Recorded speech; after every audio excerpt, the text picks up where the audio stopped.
Hi John, hope you're doing well this evening.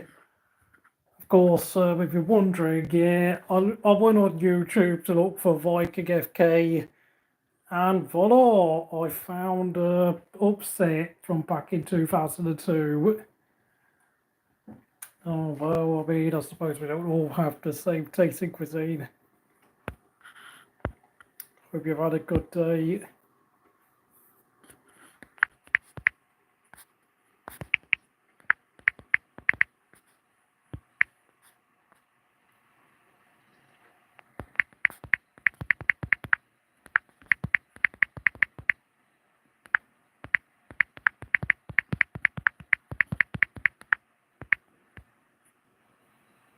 And I think also my stream is supposed to be about is Borg Webber trying to raise Oscar Piastri's stock price, because I mean, I've been hearing all these rumours about Oscar Piastri going to Red Bull for some reason. Oh, the Bunny, hope you're doing well this evening.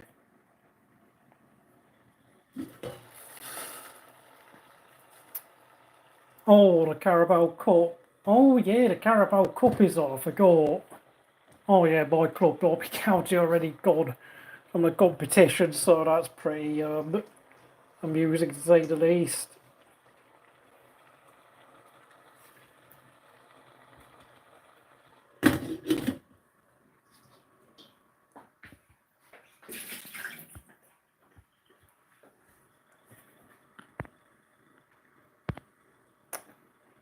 Yes, I hope you're well this evening, Bunny.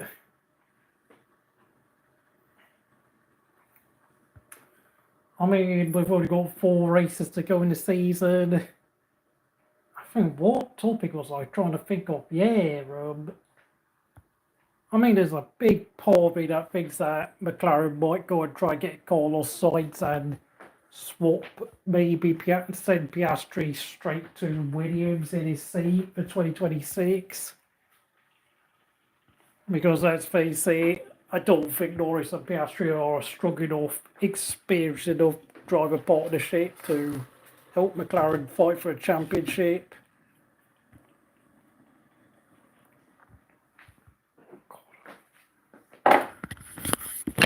Sorry, I need to get a drink because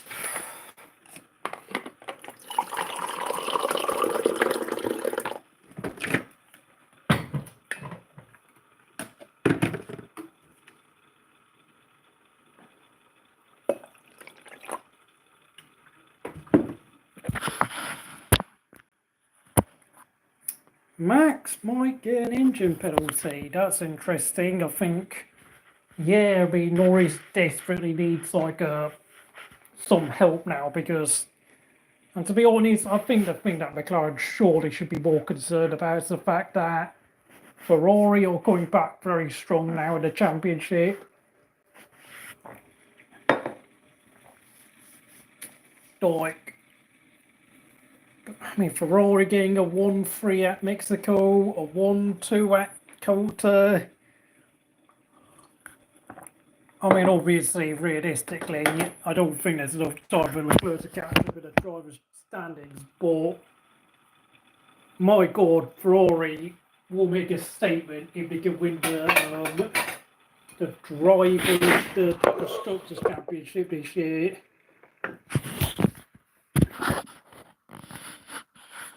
Huge statement, by the way. Like, it would, I mean, obviously, with Hamilton coming in for 2025, I think it would actually be a good reminder that Ferrari might actually be a serious team after all, because of all the things I've personally said about them over the years. Me being a massive Kimi fan and getting annoyed with them. Wondering why the hell they keep doing this strategy and whatever.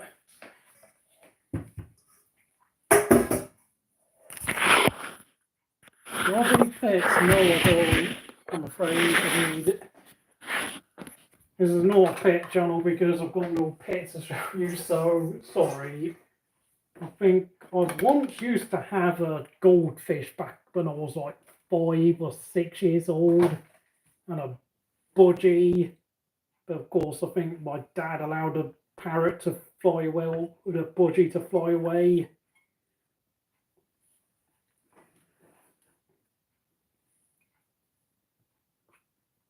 Apparently my sister was really upset when the budgie flew away, so...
Oh yeah, I did hear that Rodri won the Ballon d'Or, which is pretty good.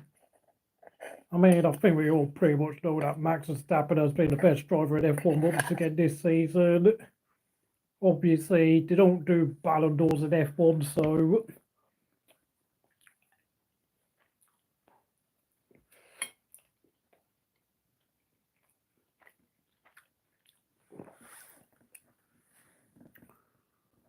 Yeah, well deserved, by the way. I know some people said that Vinny got robbed, but Vinny doesn't do anything when he plays for Brazil.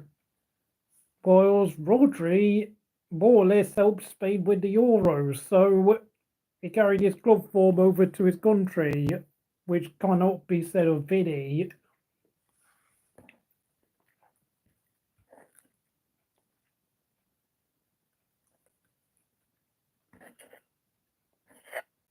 I mean, I've always sat there and wondered what motorsport would be like if we brought back the A1 GP series, but obviously there's too much politics involved, and I think everyone would see A1 GP as being basically like the motorsport version of international football, in that a lot of top drivers don't really want to do it.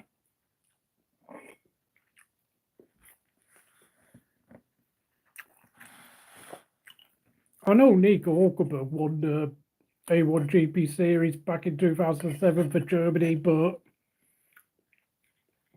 it was also Adam Carroll for Ireland, Neil Yardy for Switzerland, and Nicolas Lapierre for France, but none of those three reached F1, so...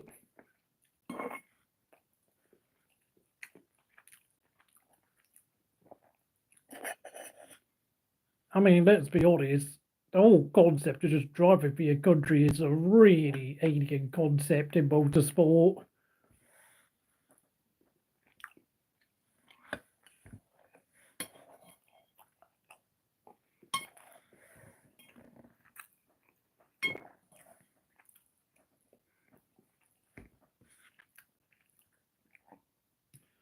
I mean, the problem with the Ballon d'Or is that I know there's been people moaning about it being rigged, like Messi winning it last year just because he won the World Cup.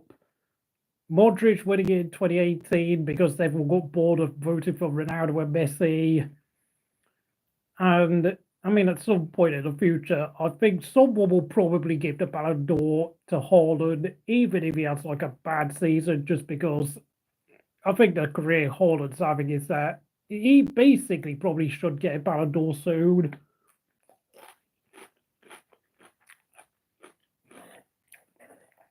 The problem is, of course, he plays for Norway, who, of course, we all know haven't qualified for a tournament for practically a quarter of a century now, which is quite worrying to say the least. Even though Haaland does have an amazing goal-scoring record for his country as well, but his teammates continually let him down.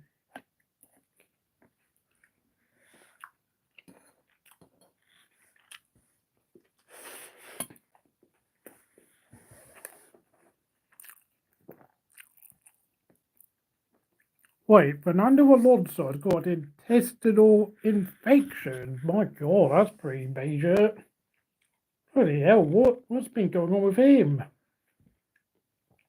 I know he's 43, but that's a bit... I never saw that coming. I mean, if he doesn't drive, then it looks like Felipe Drugovich might get to make his F1 debut at his own Grand Prix. But of course, it has to also be said that Aston Martin's car is so uncompetitive now, and to be honest, I don't think they're going to miss Alonso that much at this point because they're just waiting for Adrian Newey to arrive at their doorstep.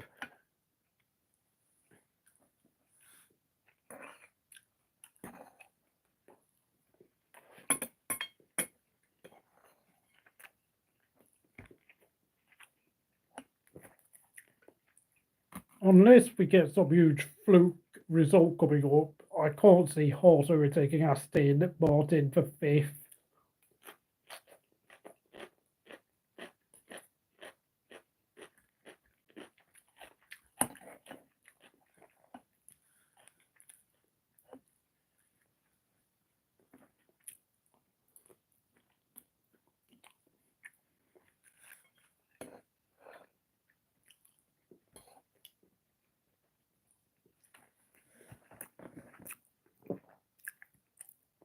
Oh, right, okay. Oh, right. I mean, he retired early in the race. I mean, I thought it was a calling issue, but was his infection the reason why he had to retire? I don't know. I thought, because I read the radio messages and he just kept saying, we've got a problem with the calling. And I thought his car overheated, so I thought that was the reason why he quit. He was forced to retire early.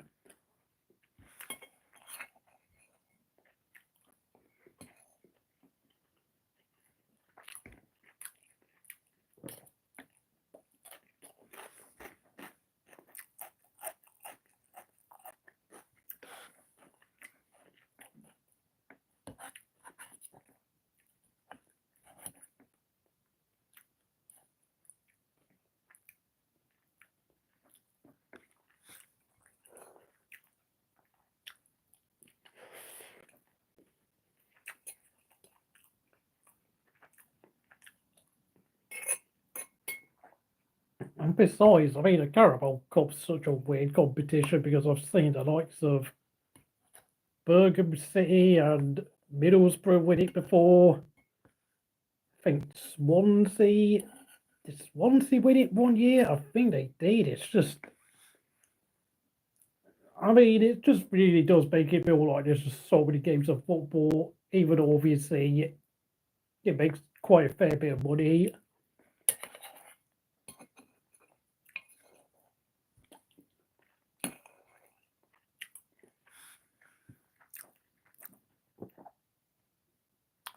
Oh, so that's the second. Oh, right. Alonso's been forced to miss media duty because he's...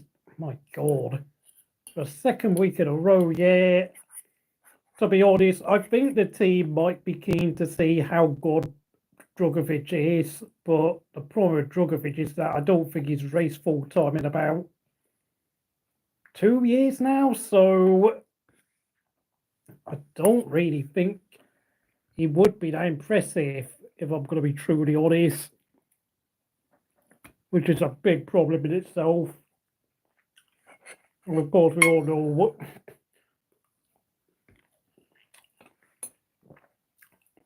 Lance Stroll is basically got a job for life, so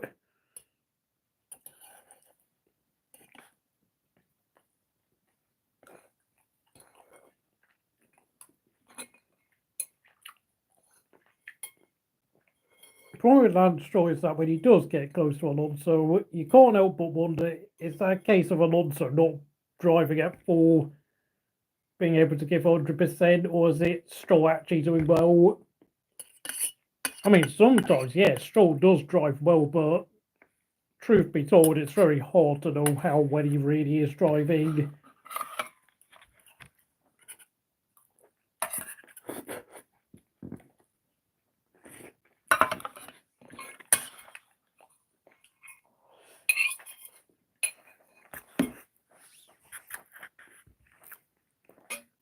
Oh my god.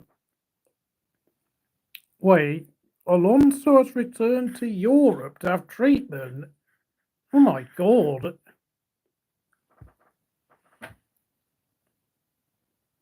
So he's race ready. Wait, he's going to be jumping on a plane from Mexico back to Europe, and then he's going to go back again. Oh no, mate. I mean, I know obviously, yeah, he'll have like a 2-week break after the race at Brazil, but that's a long time. 100 Grand Prix retired, 200 retired, 300 retired, and then of course it's landmark 400th Grand Prix start, having already taken the most start record away from Kimi a long time ago. Also ended a DNF. Oh man, this guy is just. I know I've criticised Alonso for the way he behaves and the way he interacts with like his engineers, managers, and all that, and sometimes the mistakes he might make with strategy in the very, very big races that matter most. But there's always, I mean, I'm not gonna lie, there has obviously been bad luck involved as well, and I don't know. Unfortunately, I just think this is going to be the story of Alonso's career, to be honest, because some people are just not meant to be lucky, even though, of course, he's already got 2 championships. Oh, yeah. Yeah, but, dude, I don't think you'll ever find anything as fast as a Concorde air flight ever again, which, by the way, I think was retired out of use about almost 2 decades ago. I think when I was a kid, they used to talk about how a Concorde airplane could fly from London to New York within about 5 hours. So you could leave the airport in London at 7 a.m. And then, of course, by the time you arrive in New York, it's 7 a.m. in New York. Obviously, it's 12 o'clock noon in London, but New York being 5 hours behind, you could literally just fly there in 5 hours. I mean, obviously tomorrow's Thursday, so I don't think. I mean, at most, what's the flight time from like I don't know Spain to Brazil or whatever or Monaco or what? Maybe 8 to 10 hours. I mean, it will still be back in time for the Grand Prix, like back in time for Friday. And to be honest, I mean, even if he's not fit, I don't think Aston Martin have got a very quick car right now, and it's not like Alonso's been able to really be able to drag the car up into a point scoring position recently due to just how bad it's become. And they're safe and secure in 5th place for the constructors, so I just can't see Haas producing a miracle between now and the end of the season.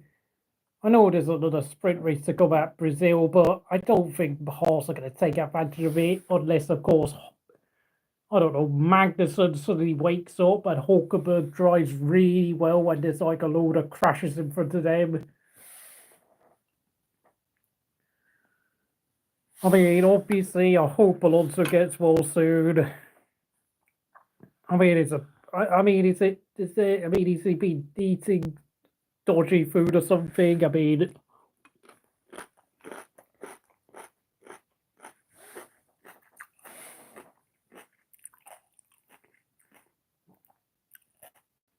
a lot of British grandparents' tax money went to Concord, yeah. Yeah, I think that's why they discontinued it, because ultimately it was only being used by like really rich people. But in the end, it was like the maintenance just wasn't worth it. I could remember watching airline documentaries when I was a kid, and they just kept talking about the Concorde plane all the time. I mean, obviously, it was like the fastest jet plane, no, not jet plane, commercial airline jet in the world back in like the 80s and 90s before they stopped using it.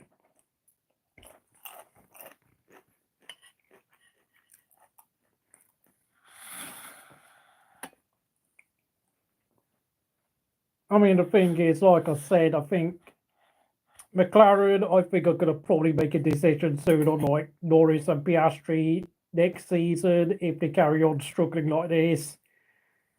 I mean, need a driver making full use of the car they've got. I mean, at some point, someone like Carlos Sainz has got to go back because he's just so much more consistent than both of the drivers they've got. Like, I know he's 30, but we've all seen it with Fernando Alonso. It doesn't matter how old you are, if you're good enough, then you should be in the top seat. The Boeing 747, yeah, I think it's because the Boeing 747 is just a much bigger commercial airline jet than the Concorde, and it's just easier to look after and cheaper. But the fact that you could actually like sell tickets to have people on it because it was less expensive. So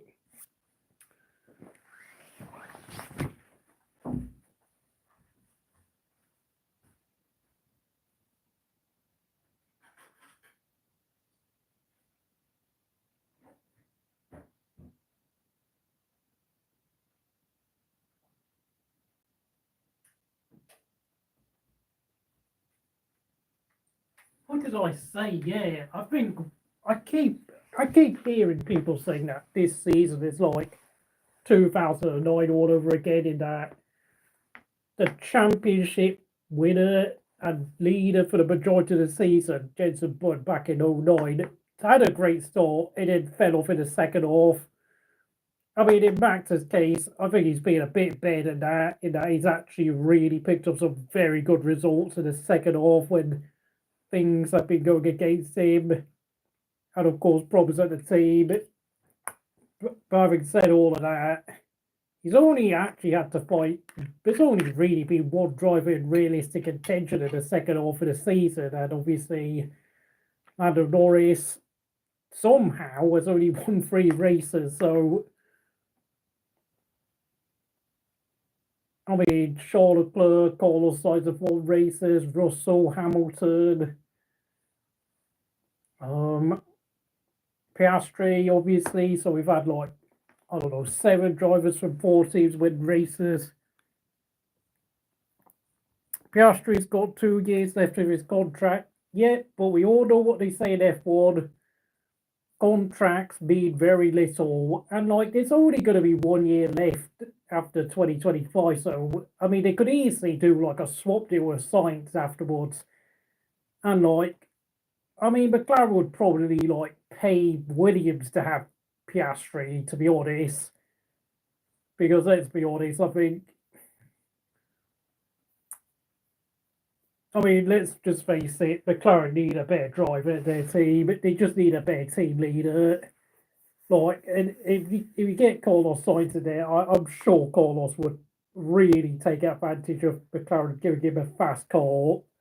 And that's not a joke, by the way. I actually think Carlos Sainz would really take this team back in the right direction again.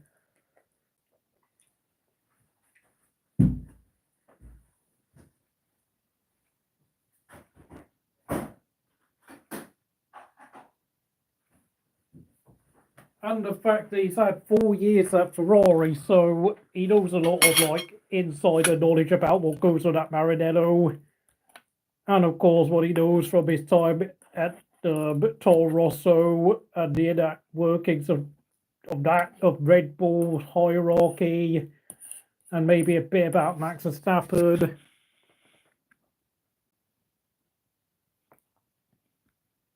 What the hell are you talking about? Am I ready for tomorrow's door? What are you talking about? Yeah, Piastri, I mean, he's only in the second year of his F1 career, but do McLaren want to win now, or do they want to develop young drivers? Like, you know, for all we know, in 2026, like, Red Bull might do a good job in their Ford partnership. Adrian Newey might come good for Aston Martin. And then, of course, the likes of Mercedes and Ferrari could be very competitive again. So, I mean, the thing with Formula One is that you have to look back to 2008 where, Halloween, yeah. Mate, I don't get that many people knocking on my door during Halloween anymore. Like, I don't know where the kids have gone in my neighborhood. I think what I'm trying to think of is that, yeah, I mean, back in 2008, BMW Sauber won the Canadian Grand Prix with Kubica, and then stupidly decided to stop spending money on that year's car, so Kubica's chances of winning the championship evaporated. And then come 2009, the car was rubbish, and all Kubica got was a second place finish at Brazil towards the end of the season. And then, of course, he went to Renault and then suffered his injury in 2011. And, you know, I'm not saying that anything quite as bad like that will happen to Norris or Piastri, but McLaren really needs to sit there and think, do they really want to become world champions, or are they just here for advertising and promotion?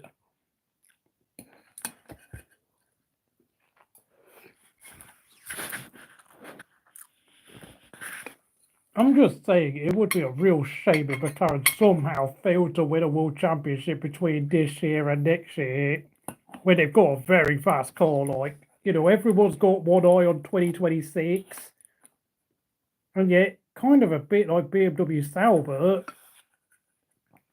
they just don't seem to be fully on it when the opportunity is arriving on their doorstep.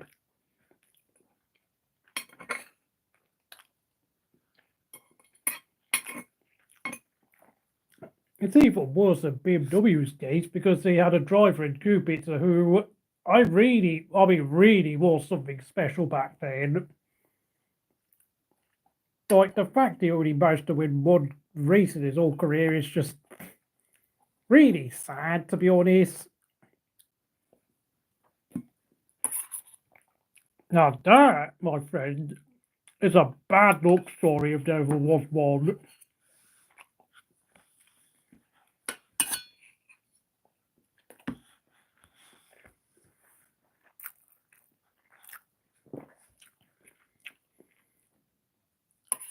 I mean, I know some might say, Kubica should have avoided going in driving rally cars in his spare time, but I mean, loads of drivers will drive all sorts of silly things in their spare time, like Kimi Räikkönen on snowmobiles,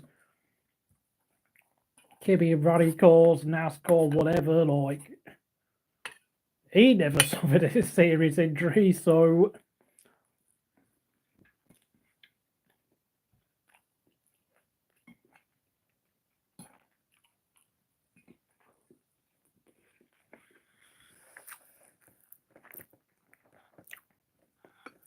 Yeah, but the problem is, though, McLaren have got a couple of long-term contracts with Piastri until 26, and then, of course, with Norris, his contract goes on until 28. So, and I think unless, we'll see, the drivers continue driving like this next year, then, I mean, the problem is you also have to realise how young their drivers are. You know, Piastri's 23, Norris is coming up upon his 25th birthday, so I mean, the worst thing that could happen is that one of Piastri or Norris goes to another team and they do absolute wonders with their rivals, which would then be seen as a huge mistake in hindsight. But having said that, I do kind of think that even though some McLaren fans don't want Sainz back for the way he left the team to go to Ferrari, they probably should consider having Carlos Sainz back, to be honest.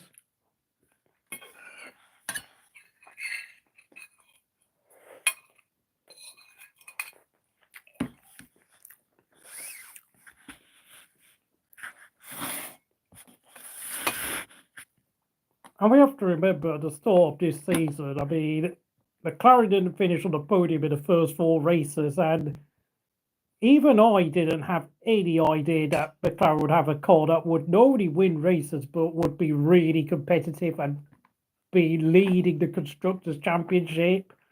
Like, you have to realise there has been a huge rate of improvement in the car performance that I don't even think the team expected or even prepared for.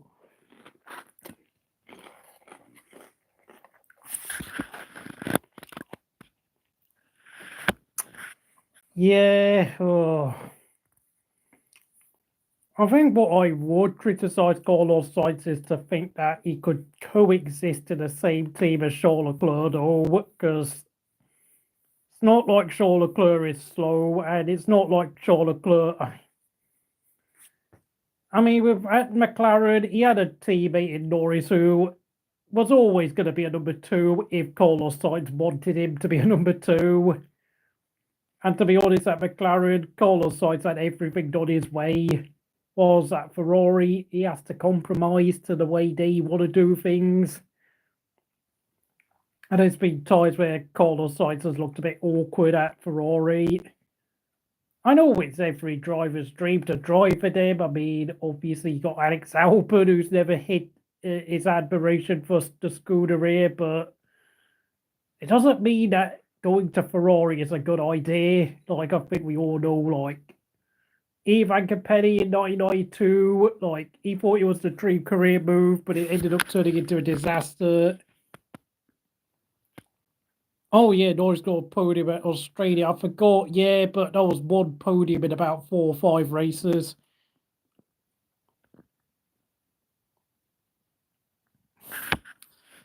I don't know. Is it that bad? Like, did Carlos Sainz leaving McLaren, was it that bitter? Because the way they went about it was like, farewell, Carlos, and good luck. And it's like, but I mean, if they did that, I mean, if anything, then the PR stunt was a very good cover up.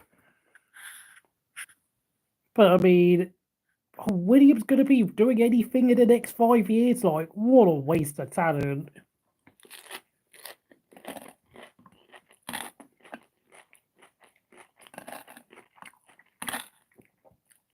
I mean, the only way I think McLaren can justify having Piastri and Norris long term if both drivers improve considerably in the next 2 years.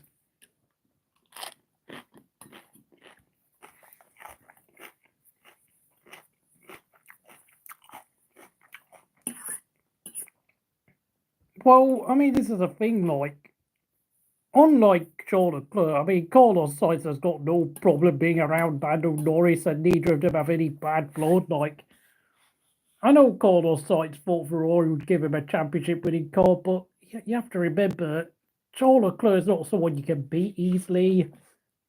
I know Sainz outscored Leclerc in 2021 and 2023, but when they had a fast car in 2022, it was Charles Leclerc who was well on top. So,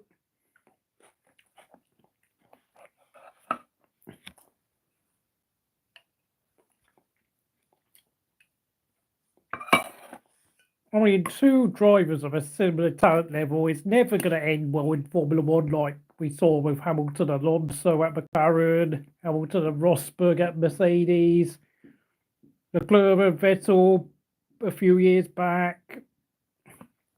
It's not like that. Leclerc outscored. Like, I'm trying to remember now. My memory.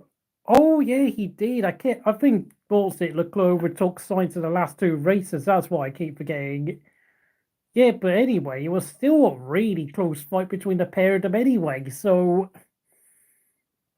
and that's the thing, like, Carlos Sainz is not mentally a number two driver, is he? Although, of course, Ferrari are now bringing Lewis Hamilton, who himself is not a number two driver. So, and of course, Hamilton's now 40 and has recently looked.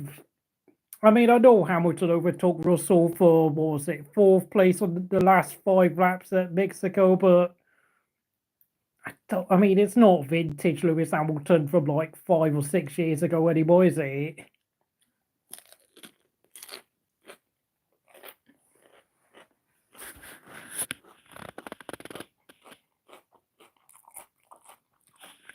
Yeah, that's why I keep thinking Carlos Sainz outscored Leclerc last year, because he was ahead for so long that I forgot that Leclerc picked him in the end. So, and the fact that it's a 22 race season, it's just like, oh my god, like, I could remember like I know this is going to show how old I am, but I could remember like the season started like early March and then it ended halfway through October before we turned the clocks back 1 hour. And now, of course, in recent times, the season doesn't end until December. So, and of course, we'll see. It just feels like the season goes on forever. Like, I think the main reason I was able to become a fan of Formula One is because of the fact that the season only lasted 7 months, I beg your pardon. Although, of course, the way the season's now been extended, it feels like it's going on for 7 years.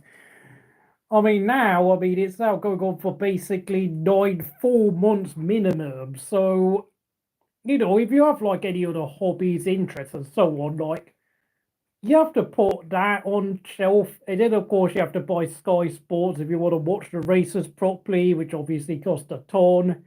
And it's only worth it if you have family members who like to watch Formula One as well. Like, if I was like, I don't know, 10 years old nowadays, like, I just simply could not become a Formula One fan like 10. Just frankly, I mean, if it wasn't for the fact I became a Formula One fan 20 odd years ago, then if I was a kid now, like, I just simply wouldn't be interested in F1 because I'd be like, I can't watch it on TV. Like, I have to wait like 4 or 5 hours for the highlights to come on. And the season goes on for 9 months, and it's just the only thing that's keeping F1 relevant is because of social media. And of course, we all know you get all sorts of idiots on social media coming up with conspiracy theories endlessly about just about every driver on the grid. I've even seen Nikita Mazepin fans, so what should that tell you?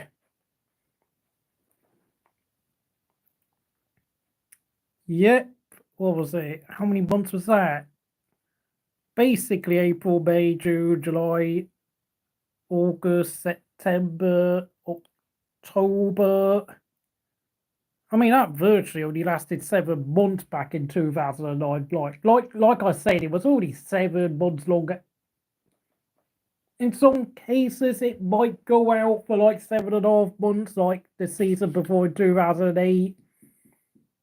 Yeah, but basically, I mean, I mean, 20 odd years ago, like the season would be roughly ending around this time of year, and I think it always felt like the right time to end the season, and it always gave the drivers a bit of a breather, like, because it always made you feel like you couldn't wait for the next season to come around with like a 4 or 5 month gap. Like, that's what I felt like when I was a teenager back in the day. Like, I couldn't wait for the season to come back. But unfortunately, in recent years, yeah, well, there's a lot of social media around the sport, and you got Drive to Survive, which I mean keeps F1 on Netflix. I mean, McLaren have got like 45 sponsors, which is remarkable. And I keep seeing like workday adverts for McLaren, so the sport still is advertiser friendly, but I have to say, in order to act, but it now forces you to spend a lot of money if you want to catch any live action. And I mean, with a 24 race season, even if the teams are allowed to do testing, I don't think a lot of teams would be able to take advantage of the gaps in between races to do testing, because I know a lot of mechanics and engineers are just knackered in between races now. So I mean, I know they do like 2 or 3 tire tests throughout the year, but really, in the past, you used to get people testing all the time, like during a 16 or 17 race calendar. There was always a sense of a build up between races. Like on average, you used to get at least 2 weeks gap between throughout most of the calendar, so it always felt spaced out properly. And even like if you had a boring season like 2002 or 2004, there was never that sense of burnout, even though obviously Michael Schumacher won a lot of races and was it 11 races in 2002 and finished on the podium every race, 13 wins in 2004, and well, I mean, apart from like the last few races of the season in was it China and Brazil, where he had a couple of bad races towards the end. I mean, it never felt like I was fed up of watching the sport though, because it was, I think, just basically because the calendar was of a decent length back then. So, what was it? 13 wins and about 18 races for 2004. So, it was pretty decent. Trying to count. 1, 2, 3. Yeah, 4-month gap between the back end of 2017 and 2018. I mean, I know obviously because the cars are more reliable, they don't need as many test days, hence why we only have I don't know why. I think start of 2014 there was only like 3 weeks of testing, and nowadays you only get like 3 or 4 days of pre-season testing, and because the cars barely break down anymore. But at the same time, I mean, I think the problem isn't so much the number of races. I think it's more the fact that everyone is flying out to so many places so far outside of Europe, like Las Vegas, Miami, Mexico, and then of course in Asia they're going to places like Singapore, and they have a lot of races in the Middle East like Qatar, Saudi Arabia, Baku, where especially in Qatar and Saudi Arabia, like the humidity level is absolutely oppressive. As even during like the winter months, it can be ridiculously hot, and the humidity makes it 10 times worse.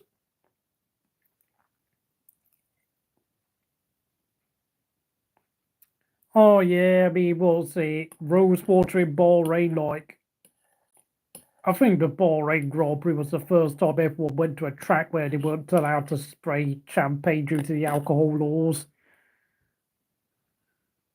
I don't think Kimi was that bothered not having the chance to spray champagne towards the end of his career, because I know, in his last interview he did on Grilled and Green, he just basically said that he preferred the hybrid engines because they were quieter. So, I think by the time he was like 40, he was just getting old and fed up and kind of getting tired of the party lifestyle he carried along with his driving. But I mean, the problem is though, on a serious note, I think in the last 20 years, so many of F1's new venues have just been places in all over Asia, and a couple of places, and of course Miami, Las Vegas, and I'm trying to think. Obviously, I also forget F1's also been to India, South Korea, another one, another long distance flight. And of course, the last time we went to those tracks, it was 11 years ago now. I beg your pardon. Yeah, but even so, I mean, there's always concerns that mechanics, relationships, and marriage might end in divorce. And then, of course, Kimi Raikkonen's engineer, Julian Shit Toms, or whatever his name is, Yeah, I mean, obviously, I think Julian Tobbs, who was Kimi Raikkonen's engineer at Sauber, decided to call it quits from F1 at the end of 2021 because he was just like, I'm spending far too much time away from my family. And obviously, I know Kimi did one more year because of the postponement of new cars. Yeah, I think obviously Kimi just didn't want to spend time like trying to drive new cars, and the fact that I mean, with the porpoising and the back pain a lot of drivers suffered with the new cars. I mean, I think Kimi Raikkonen timed his retirement correctly. So there's that really. I mean, obviously, Kimi timed his retirement to perfection because he just knew that he just simply. He was 42 years old anyway, so it's pretty. I mean, he went much longer than most drivers actually ever do in F1, if throughout most of F1 history anyway. I mean, the only drivers I know of that went on like way longer than Kimi, apart from Alonso and Michael Schumacher, I think probably someone like Jack Brabham, Graham Hill in the 70s. I think Jack Lafitte is the only one I know of who went on until he was almost 43, and he only retired because he broke his legs at Brantage in 1986. And then apart from that, I mean, you have to go back to like 1950s to like find any drivers driving beyond the age of like 43 onwards, like Fangio, Giuseppe Farina, like ridiculously old drivers that just simply wouldn't be around anymore. Except for, of course, a certain Spanish double world champion who never gets fed with Formula One for some reason. Don't get me wrong, like what Fernando Alonso is doing, driving well into his 40s is remarkable, but it does make me wonder, like, what a. Obviously he's gonna go down as a fairly, like he's achieved everything he probably could have ever done. Like, I think the only way he could tarnish his reputation if he ended up driving until he was like 48 years old, where I think at that point he'll finally start dropping off. But of course, the opportunity of becoming the first driver to win a championship in his 40s since Jack Brabham is also still available, amazingly enough. I mean, with Fernando Alonso, he's been all over the grid. He's been at the back with Minardi and McLaren Honda. And then, of course, he's been at a sharp end when he was at Renault and Ferrari. And then, of course, he's been slapped back in the middle when he's been at Alpine and, of course, Aston Martin. So, the ultimate roller coaster career. And probably going to be the longest career out of anyone we'll ever see.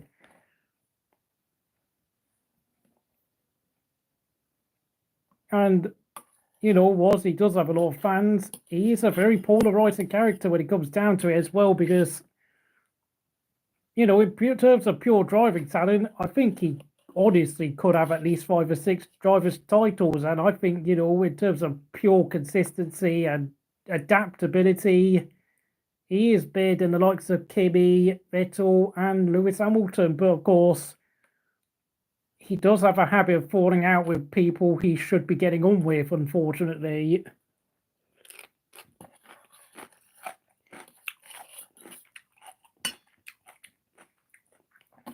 And, there's been times where he's turned down moves to go to places like Mercedes and Red Bull because, the idea of him working with someone like Hamilton or Sebastian Vettel has always been pretty much off limits. So there's always that problem with Alonso in that he always wants to be as close as possible as being like the main guy, the team leader, the number one driver as humanly possible.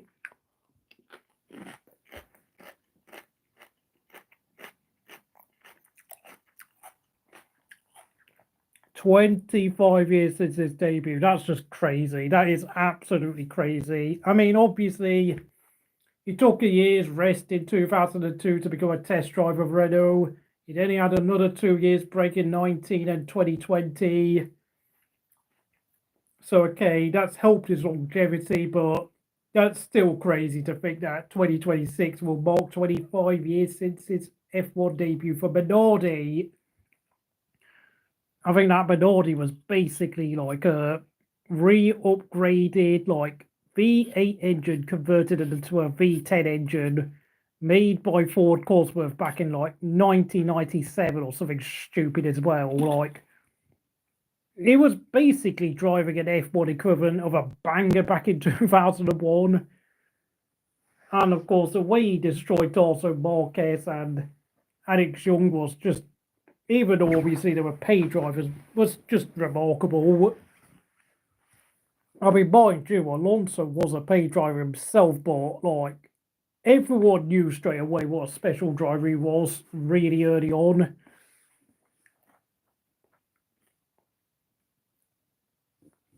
Yeah, I mean, by 2001, it was basically 3 years old.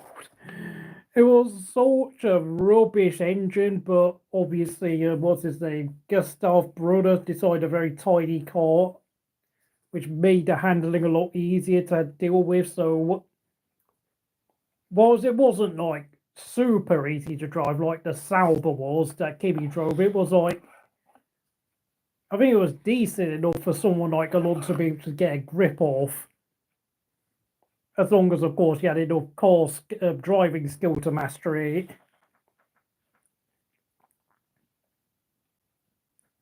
Hello there, Silverback.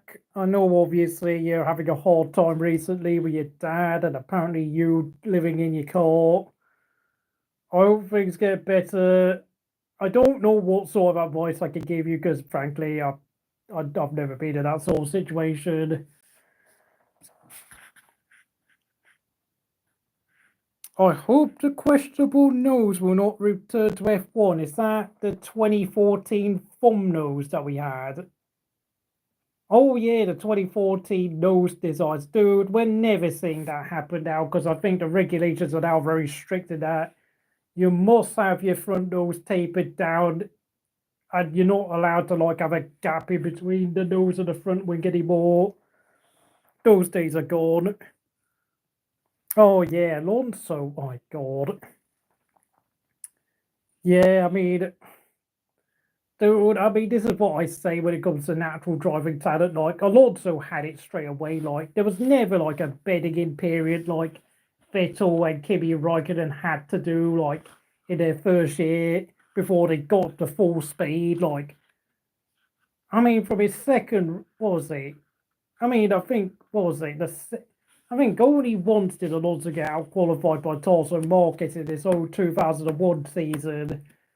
And that was because at Malaysia, Alonso had never driven Sapan before. Like, that's the only reason why Alonso got out qualified by Marquez that day. And obviously, it was only the second F1 Grand Prix in Alonso's young F1 career. So, but apart from that, like, he was remarkably good throughout most of the year, despite only being 19 years old, having only done a season of Spanish Formula Nissan, and of course, one season of the International Formula 3000 Championship, where he won the final race of the year at Spa-Francorchamps, beating Mark Goosens by half a minute.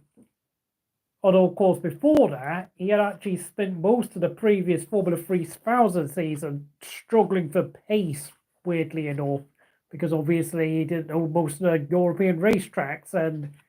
But I think once he got a hang of it, he then was able to drive very confidently well.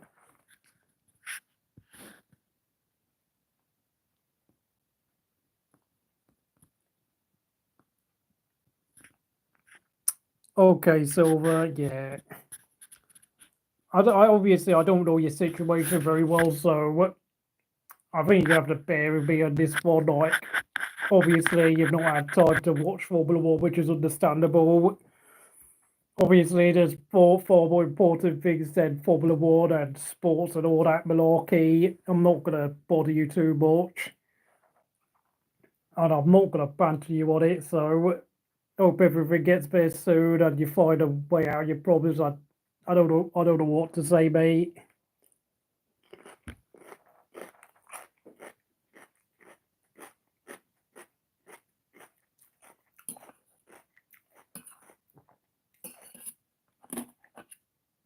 And then, of course, you have to realise, I think, Fernando Alonso is like one of those drivers, one of those very rare people who's like obsessed with proving people wrong endlessly, even into his 40s, which is, I suppose, he'll go down as a fairly unique character in that sense.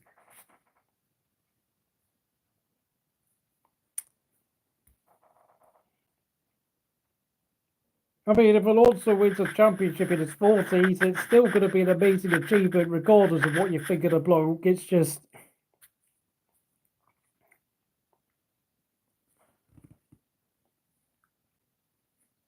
I mean, Adrian Newey's coming on board for 20 next season and beyond.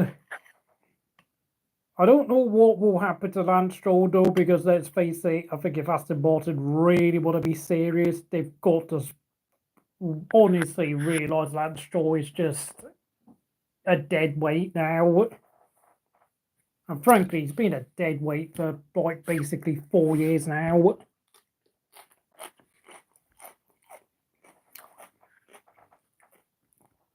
Hamilton will also exceed 400 races, yeah, but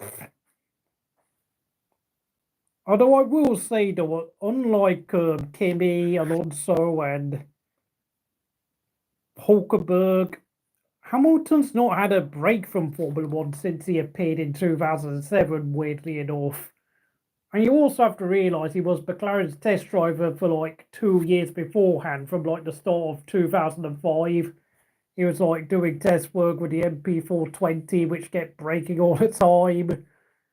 And of course, the new V8 Mercedes engines for the MP421. So Hamilton's not had a break in like, well, if we're going to be truly honest, he's not had a break since he was like 16 years old. So hence why I think obviously some of his raw speed and his consistency is beginning to really diminish, because to be honest, I think he's just there for the paycheck at this point, because let's face it, when you've got a century of Grand Prix wins and 7 World Championships, there really is nothing to prove.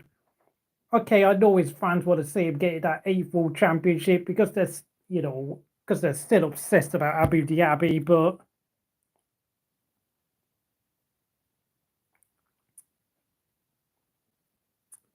it's how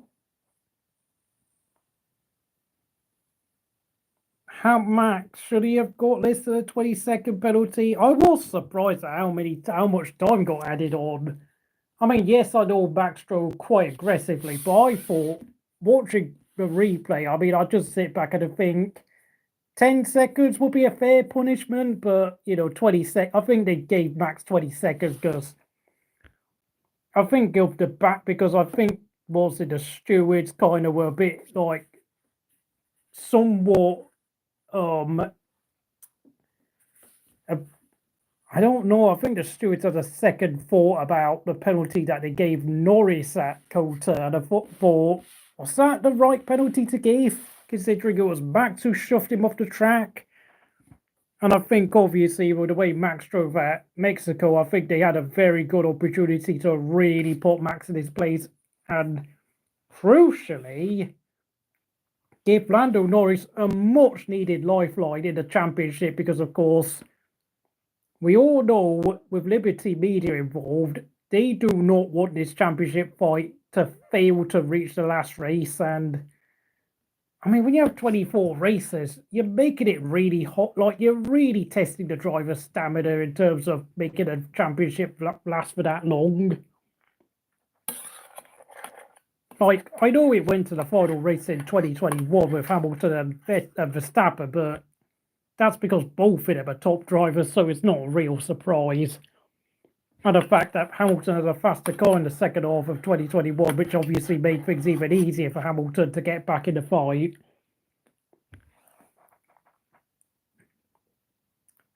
Chaz is washed, yeah, but the problem with Chaz is that he keeps, the key guy keeps having moments where he decides to take a break. He'll randomly select when he doesn't want to do a race stream. Like, he'll do qualifying and then he'll take a break for the next day. Okay, I know he's got university commitments, but I mean, the fact that he has a habit of like putting out at the last second does cause him problems, I'm afraid. So apparently Hamilton hated Michelin tyres. I don't know. Well, I guess he was a very lucky man that Michelin left the sport then.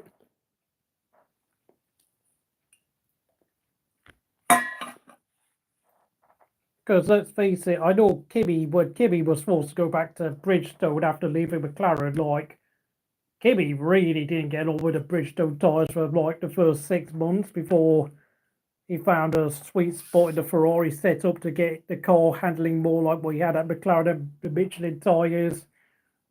Unfortunately, then the 2008 Bridgestone tyres then went back against Kimi's style, and of course, with the year he had then, of course,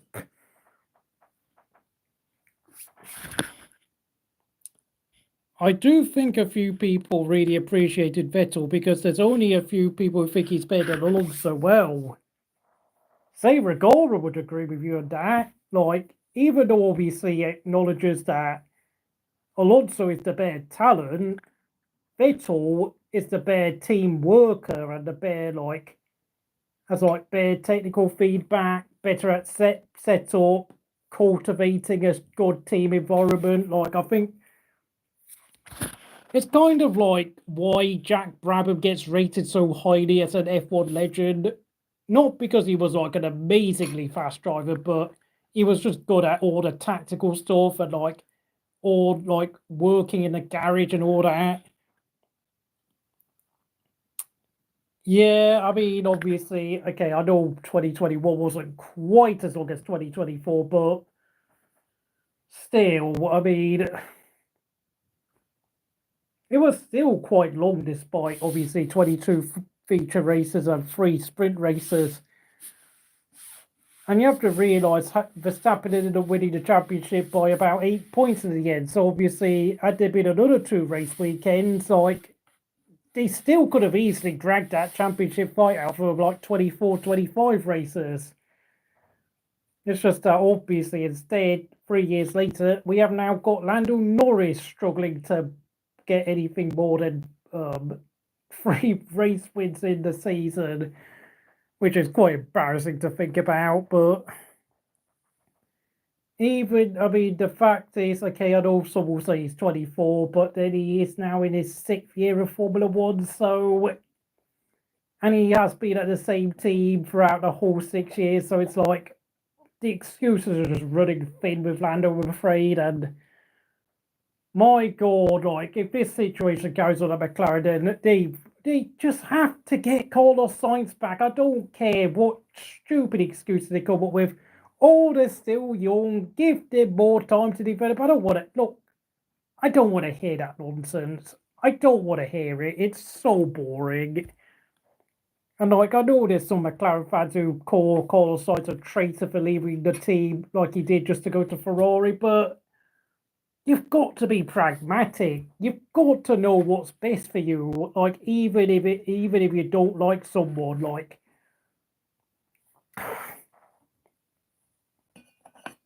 Carlos Sainz is probably still like McLaren's best option for me.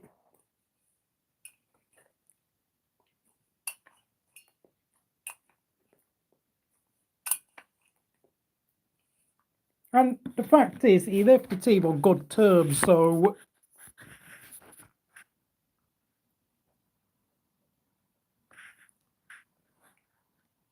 I don't know who you're talking about there, mate. I don't want to start speculating who's been saying that sort of stuff, so I can only presume you're talking about Kieran Smith, but let's face it, like, I think Kimi's real true peak years of F1 will always lie around like the second half of 2002 to about the end of about 2009 at absolute maximum. So, I mean, if you ask me how many world championships like the best 4 drivers of the previous generation should have, I would give Kimi Räikkönen 3 world championships. I would give Sebastian Vettel 3 world championships.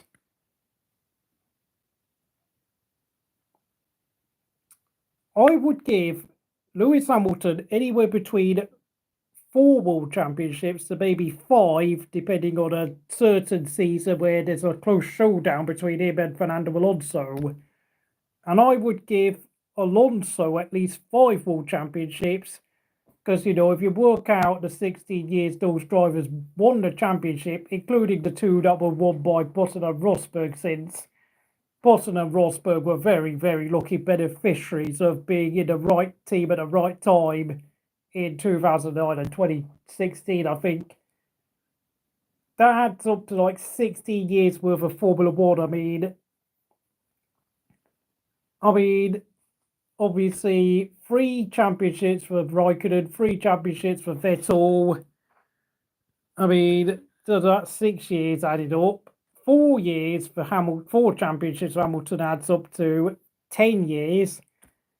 5 for Alonso adds up to 15 years. So there's going to be 1 more season between 2005 and 2020, which is 16 years. And I think you could do a coin toss whether Hamilton gets a 5th world championship, would pull him level on Alonso, or Alonso beats Hamilton and ends up with 6 championships, which would be, I mean, itself would be a fairly fair result. But of course, like Will said before, like, driving talent alone does not win you world championships in this sport. It just doesn't, because of course, politics, money, favoritism, you know, the McLaren Spygate thing, like, completely destroyed the year where McLaren and either one of Hamilton and Alonso should have walked the world title. But of course, with all chaos kicking off at McLaren, Kimi Raikkonen and Ferrari were able to creep back in despite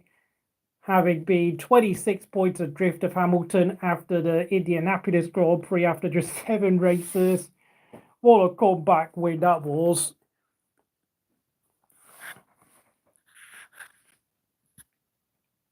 Yeah, but I'm literally doing, like, what was it, 16 years, 16 seasons throughout, like, 2005 and 2020, because I am presuming Schumacher wins 2004, and then, of course, Verstappen comes in for 2021 like he did and wins his first world title. So for me, it's like a maximum of like 16 championships at most. Okay, yeah, I know some will say that Vettel deserves 4 or 5 championships, but I am talking more about pure driving talent rather than, you know, Vettel's ability to communicate and work with a team really well, which is, I think, made up for some of Vettel's success at Red Bull.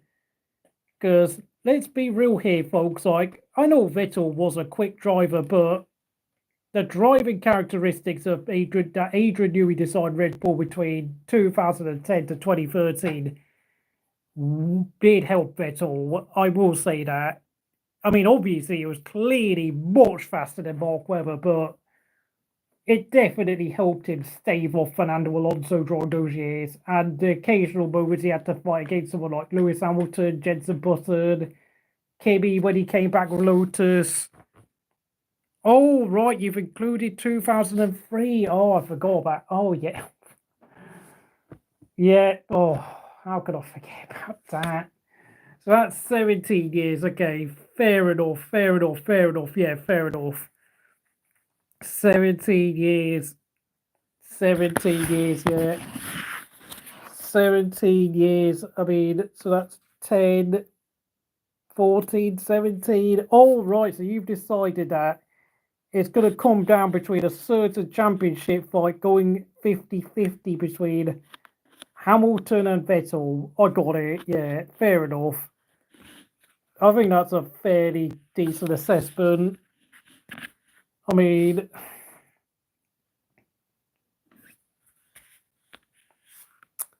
yeah, I think that's fairly close to what I said anyway, so it's not like we really disagree on what I just said. Yeah, but then of course we have to remember, you know, I'm also someone who believes that Alain Prost could have had 7 or 8 world championships when he was driving in F1. Nicky Lauda, had he not had the accident at Nürburgring, could have had 5 or 6 championships due to obviously losing the championships to James Hunt in 76 because of the injuries he had, and then leaving Ferrari after 77, which of course I still believe had he remained at Ferrari for 1978, he could have maybe stole the championship away from Mario Andretti due to, of course,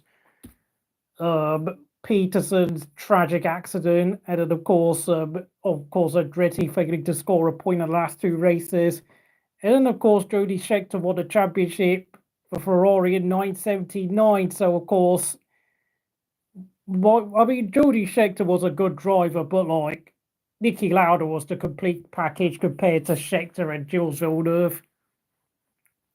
What if Vettel was in the 2008 Ferrari? I think that, he obviously would have won races, but I think it would have been a case of a bit too soon for Vettel, because I know what's it from like the first year of his career, from like where he started at the American Grand Prix 2007 until about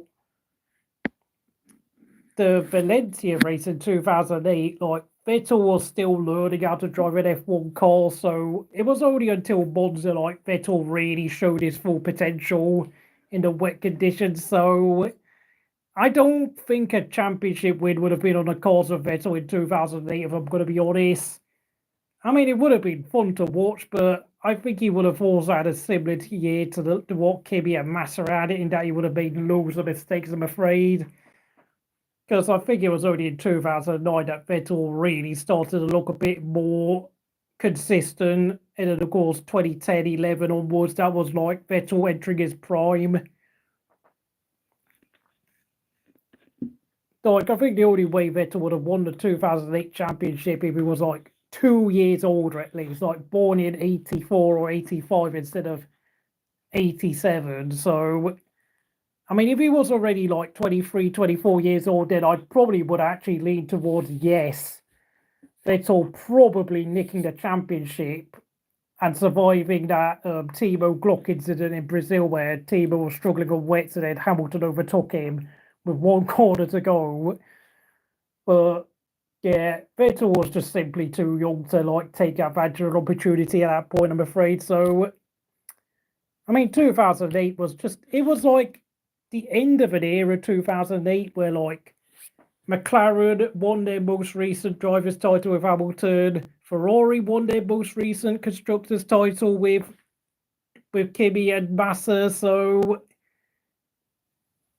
and of course, both of them have not won any world championships since. So, of course, 2024, like, okay, I know Verstappen's probably going to win the drivers' championship, but McLaren first, Ferrari a second. Like, we've not had this situation for 16 years. Like, that is crazy to think about, by the way. Like, McLaren and Ferrari are finally coming back on form at the same time, which is something I actually thought wouldn't happen again, because, of course, Mercedes and Red Bull have been so good for the last 15 years, if you include Brawn as being like the predecessor of Mercedes in 2009, because of course Mercedes then bought the team straight off Ross Brawn.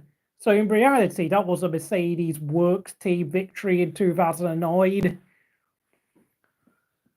And it seems like, people say Formula One is cyclical, and it is very much turning back to the old guard again, remarkably enough. But of course, unfortunately, Williams remain a million miles away from returning to the top, and I don't think, no matter how many good performances Carlos Sainz put in, that would change how bad Williams are, I'm afraid. I mean, it's like the old days all over again when I was growing up. McLaren, Ferrari were 2 of the top 3 teams. So,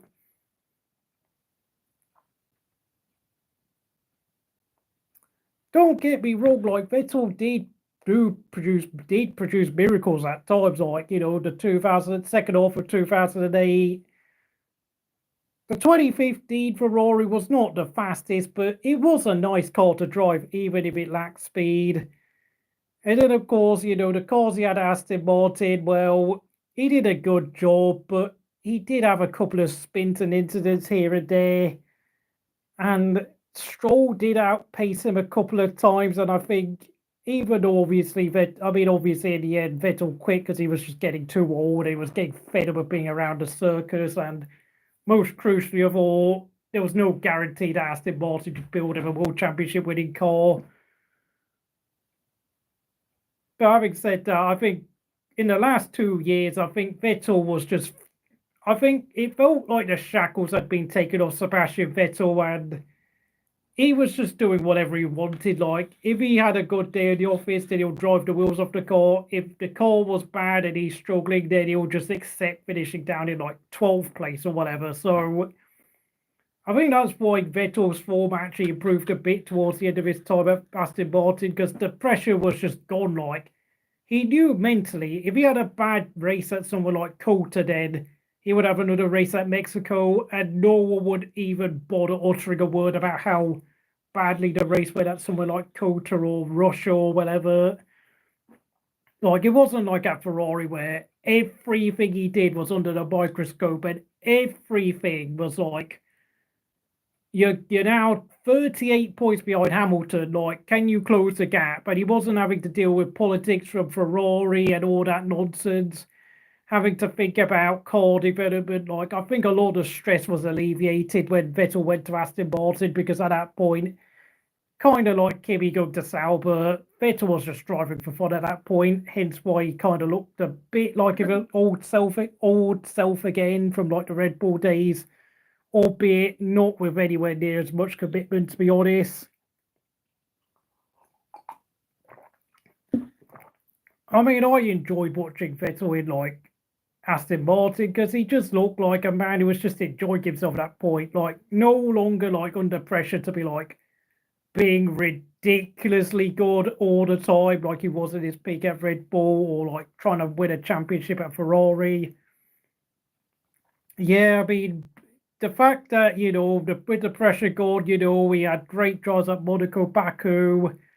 He also was sublime at Hungary, where he put Ocon under so much pressure. And, Ocon, credit to Ocon. Like, I know I criticise Esteban Ocon a lot, but Esteban Ocon put up an amazing defence at the 2021 Hungarian Grand Prix to win his first ever F1 victory.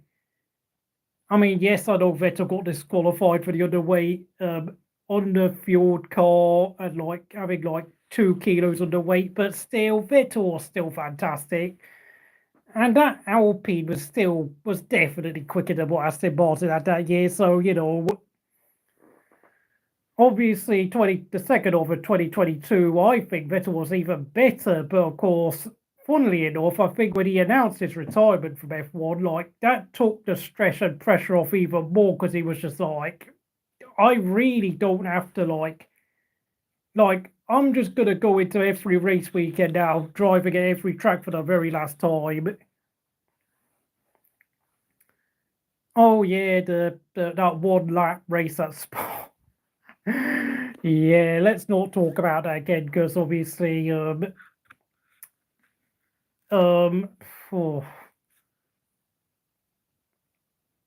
that was absolutely absurd, and I think unfortunately that was the race weekend that illustrated how bad the spray has become under these like 2 meter wide ground effect cars. Like,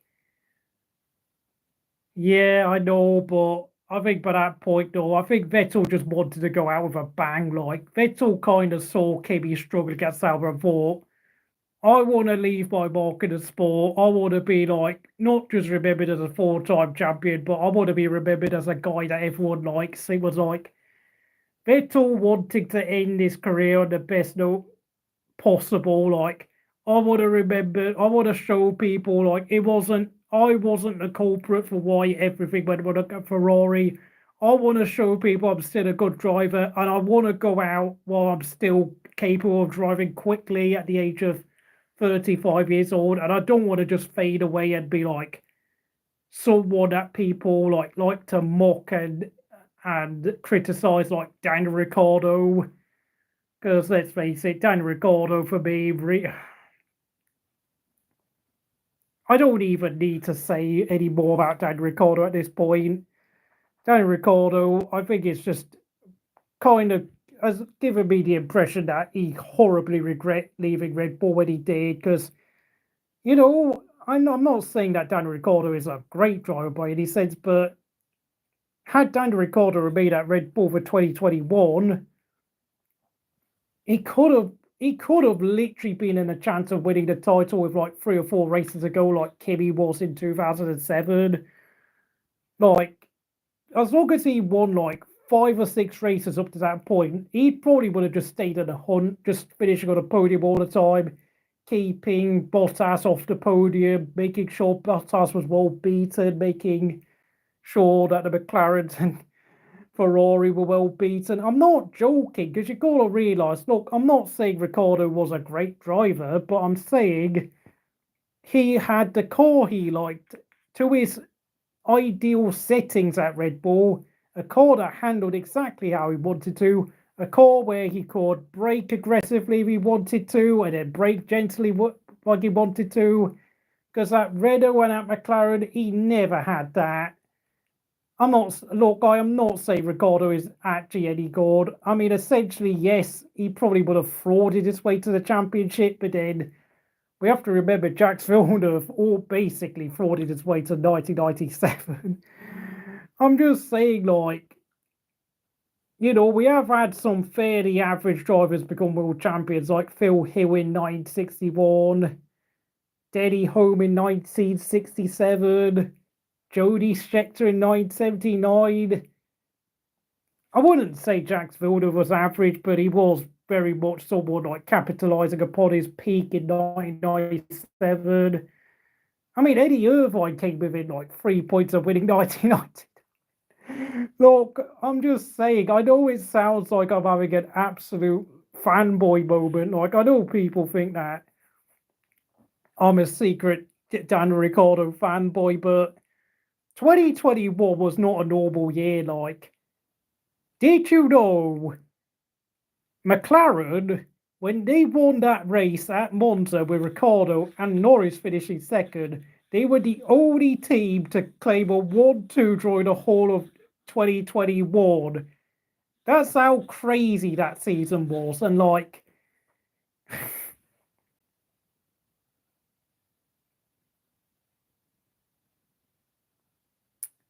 Dave Games PlayStation admitted Kimi Raikkonen at Alfa Romeo was better than Valtteri Bottas at Sauber. Well, doesn't take a genius to work that one out, because of course the moment Sauber have now got the worst corner grid, Bottas, despite having a few decent races here and there, has just been completely powerless and clueless in terms of finding a way to even score a couple of points here and there.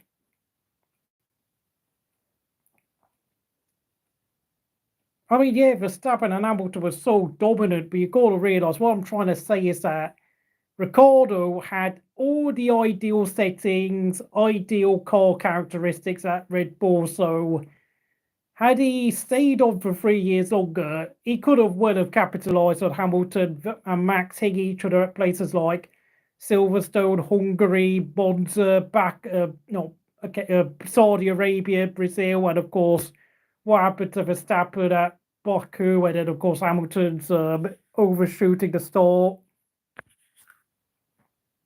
Like, and for those 6 races, anything could have happened. Anything could have happened. So the only reason why obviously Vettel and Bottas could have been a good team, because obviously, if you watch on-board footage of that Mercedes, especially during like not only 2014, 15, 16, but like the second half of 2018, 19, and 20, not only was it a fast car, but like the handling of that Mercedes was on point. A short front end, like I can guarantee you, Kimi Raikkonen probably would have won at least like 5 or 6 races in that Mercedes quite easily had he been the one that replaced Rosberg. Like, I mean, we've seen Nikita Mazepin complete fast lap times in testing in that Mercedes. Like, dude, it was a fast and easy to drive car. That's why it was able to win 8 consecutive constructors titles. I don't know why I'm laughing, but it's true. It's true. Yeah, I think Bottas and Perez really were kind of a bit poor at times throughout 2021, but their teammates kept finishing first and second, so their teammates were just absolutely maxing out their form out and performing at top level. Let's face it, Bottas and Perez were clearly number twos to both Hamilton and Verstappen, so there's no shame in that. But of course, it has to be said, Perez's recent form is really horrifically awful. Hamilton and Mick Schumacher. Okay. Now, say I think you need to stop. I think you need to have your drinks drug tested. Like, I think someone needs to take a syringe of your drink and test it for any weird chemicals in it, because I think Hamilton and Mick Schumacher as a driver pairing might be a step too far. Like, I don't think that would be any sort of miracle driver partnership. Yeah, but that's what I'm saying. With all the shenanigans going on at certain races between Hamilton and Verstappen, I'm just saying Ricciardo could have got his nose stuck in quite literally, and then started making them second guess strategies, trying to cover each other off, and then in the meantime, Verstappen takes the lead in the race, and then both of them are scrambling, trying to find a solution how to get Ricciardo out of the way. But of course, they end up holding each other up, and then Ricciardo then takes a little win at somewhere else that no one even thought he could have won at, maybe Sochi, maybe, I don't know, Imola, because I know Hamilton went off the road at that race. Maybe, I don't know, what else was there? Not Cat, oh no, we didn't, I can't remember anymore. Red Bull and Pierre Gasly, Red Bull as Ricciardo and Pierre Gasly. I don't know what context you're talking about, because obviously when Pierre Gasly was at Red Bull, it came at the worst possible moment in his career. And of course, it also depends on which version of Daniel Ricciardo you're talking about. Vettel and Raikkonen they would have walked away with the championship easily had they been a driver pairing at Mercedes easily. The car drove itself to all those championships, mate. Verstappen and Mazepin. Oh, God. Oh, my goodness. Don't even make me think. The amount of infighting those two would produce would be biblical. Biblical.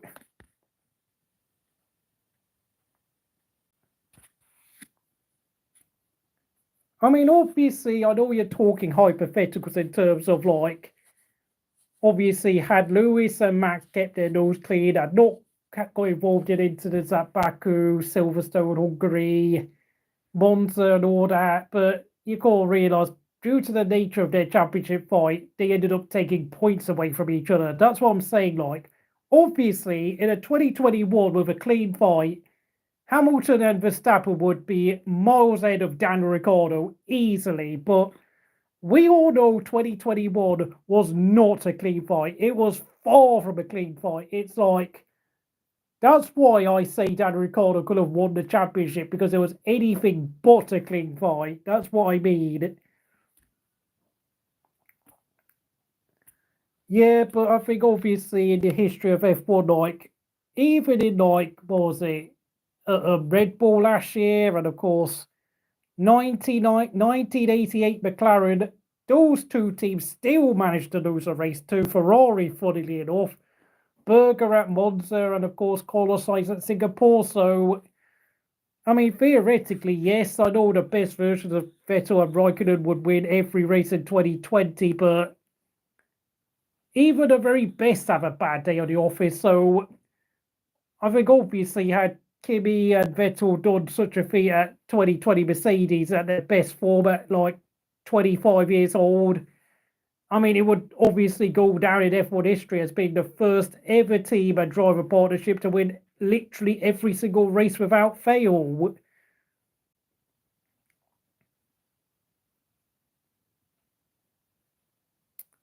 Lotus could have had 3-1-2s without Sebastian Vettel competing. Yeah. Well, obviously, I mean, hypotheticals again, folks. Hypotheticals again. But I mean, the problem when you do these videos where you exclude a certain driver from the championship is that who do you replace that driver with? Like, does Vettel get replaced by Alonso, Michael Schumacher, who was like 44 years old, Adrian Sutil, Jenson Button, Kimi, Hamilton? Like, you have to work out who's going to replace him because obviously, if it was Alonso or Hamilton, then they probably would have walked the championship. I think Kimi probably would have won the championship, albeit with a smaller point margin, because of course by the age of 34, I think there were signs of decline beginning to appear with Kimi when he went to Lotus, I'm afraid. Apart from that, maybe Rosberg could have won the championship, but then after that, I mean, I don't know. I think most of the drivers, I think it would have been like a coin toss between whether Alonso and a Ferrari would have won, or whether, I don't know, or whether that other driver that's not named Kimi, Alonso, Hamilton in a Red Bull, or Rosberg. Like, I think it would have been coin toss whether they could have won a championship. Like, maybe Roman Grosjean, maybe, or maybe Nico Hulkenberg. Or maybe Jenson Button.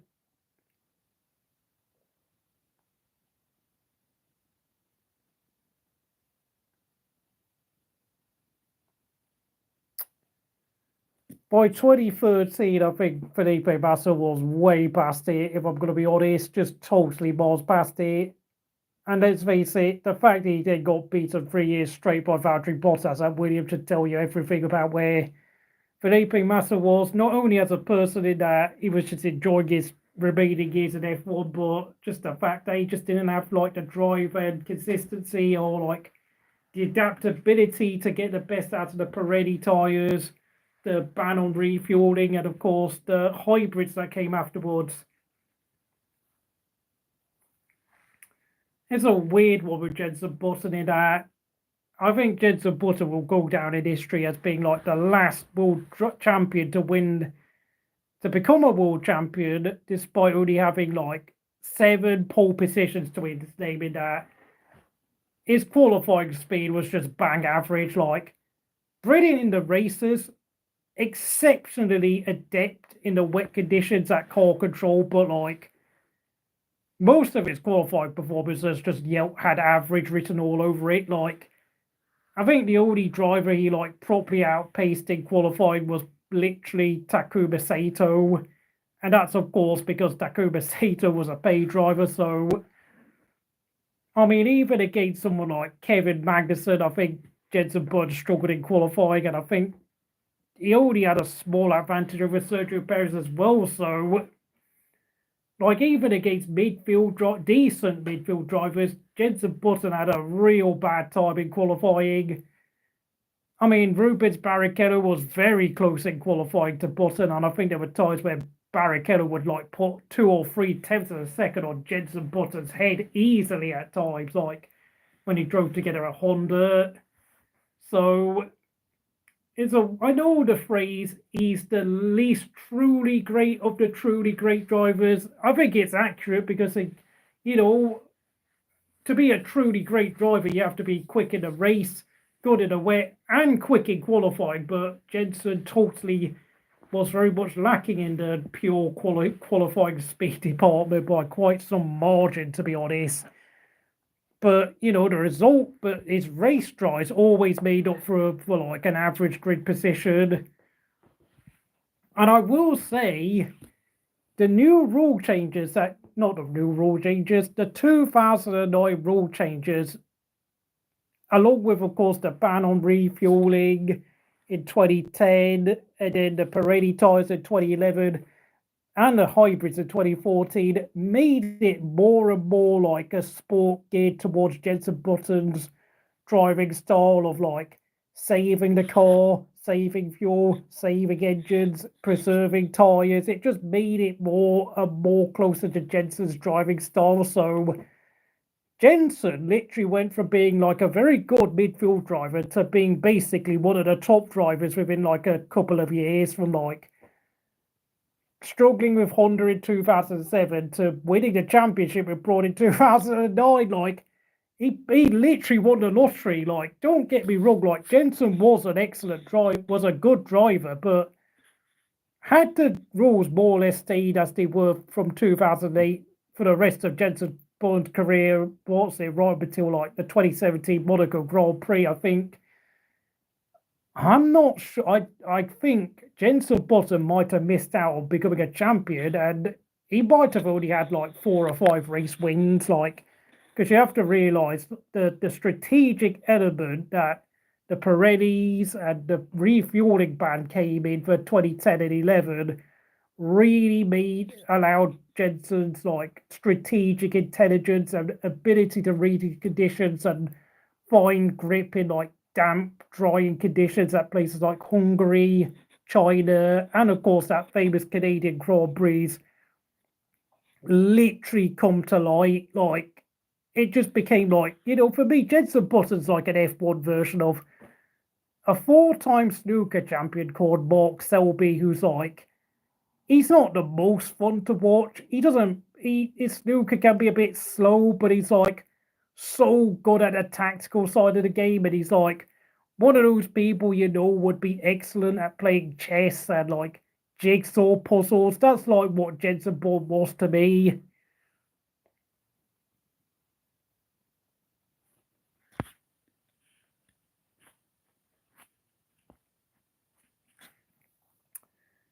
Don't worry here, folks. I will not dare to say that Vettel is on the same level as Nico Rosberg or Jenson Button. Like, I definitely rate Vettel way above those two. Don't worry. Don't worry. Don't worry. I mean, Nico Rosberg won all 23 races at Mercedes and only managed to win one of them when he was at, what was it, outside of a top 2 car, which is obviously... Wait, no, Mercedes finished 3rd in 2013. So actually, he only he won.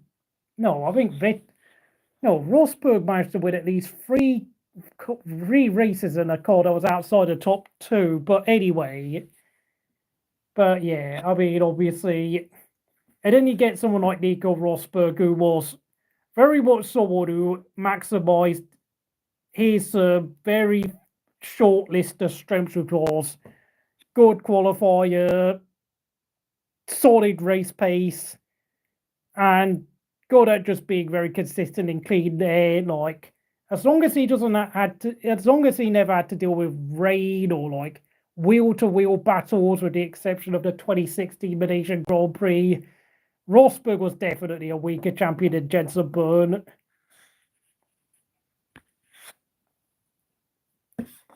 Oh, yeah, Mercedes became only the 2nd team in 2020.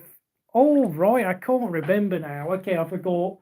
I apologise. I forgot that Mercedes picked Ferrari to 2nd place in 2013, but it just felt like there was barely any difference. By the way, 2004, BA Honda, which was, of course, the predecessor to Honda and Mercedes, with Jenson Button and Takuma Sato, finished 2nd in the Constructors' Championship, and it became the first team to finish 2nd in the Constructors, I beg your pardon, without winning a race, which is absolutely crazy to think about, because Jenson had 10 podiums, Sato only scored 1 podium at Indianapolis, and then in 2023, Mercedes, the successor of the BAR Honda stuff, became only the 2nd team in F1 history to clinch 2nd place in the Constructors with no race wins. And of course, this time they actually had a better driver partnership with Russell and Lewis Hamilton. I mean, I know obviously Lewis is not the same driver as he used to be, but he's still clearly miles better than Takuma Sato. Come on, let's not take the Mickey here like Roy Hodgson would say. I do not count 2007 BMW because that was given to them on a technicality. Like, I know technically Mercedes became the third team to do it in 2023, but for me, obviously, 2007 was a year sanctioned by the FIA, and of course, I mean, it's all weird, but I still sit there and think that McLaren finished second in 2007 because they had 15 points taken away from them at Hungary for the whole Alonso pit stop incident. So Ferrari had 204, McLaren had 203 because of the whole Hungarian points deduction.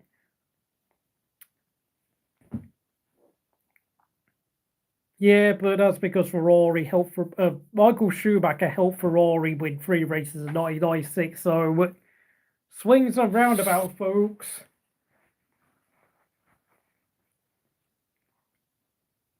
Yeah, but we have to remember last year was a year dominated by Red Bull. 21 races won by the Red Bull team out of 22. So it's not really that. It's not like Mark Webber in 2013 who had failed to win a race whilst the likes of Alonso, Vettel, Raikkonen, Hamilton, Rosberg all managed to win a race. I think at least 5 drivers won a race that year, and not sure if I forgot anyone, but yeah.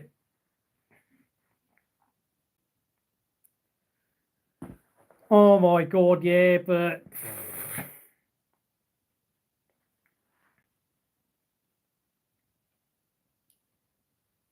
thing is, obviously, Ferrari kept mucking up races towards the end of 2023 with Leclerc and Carlos Sainz, hence why Hamilton nipped in for 3rd place in the driver's standings. Russell pretty much messed up his race at Singapore, so on and so forth. And of course, we have to remember most of a huge chunk of Fernando Alonso's points last year came from his podium finishes. So, Alonso only had a good car for the first half of 2023, hence why Hamilton was able to just rely on his pure consistency to get away with how few podiums he actually clocked up.